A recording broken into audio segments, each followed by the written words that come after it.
মোবাইলের ফেসবুক এবং Facebook Messenger app open করে ব্যবহার করতে পারছেন না। হঠাৎ ফেসবুকে এই সমস্যা হয়েছে। মোবাইলের ফেসবুক মেসেঞ্জারে ফেসবুক আইডি লগইন ছিল, কিন্তু এখন ব্যবহার করা যাচ্ছে না। ফেসবুকের এই নতুন সমস্যার সমাধান কিভাবে আপনি করবেন, ভিডিওটি দেখুন, আশা করি শিখতে পারবেন।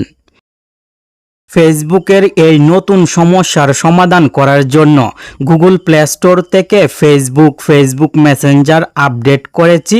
আপডেট করার পরেও ফেসবুকে এই সমস্যাটি এখনও আছে।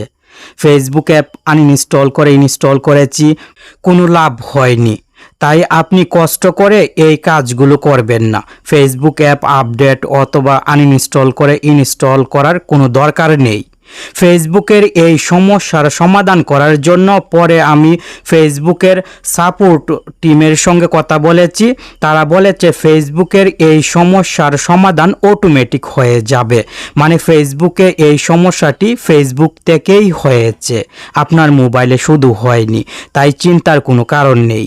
সবার মোবাইলে ফেসবুক মেসেঞ্জারে এই সমস্যাটি এখন দেখা দিয়েছে। অটোমেটিক ঠিক হয়ে যাবে, আপনি শুধু অপেক্ষা করুন। কখন ঠিক হবে আমাদের চ্যানেলের সাথে থাকলে জানতে পারবেন। আমি ফেসবুকের এই সমস্যাটির সমাধান হয়ে গেলে আরেকটি ভিডিও তৈরি করে আপলোড করার চেষ্টা করব।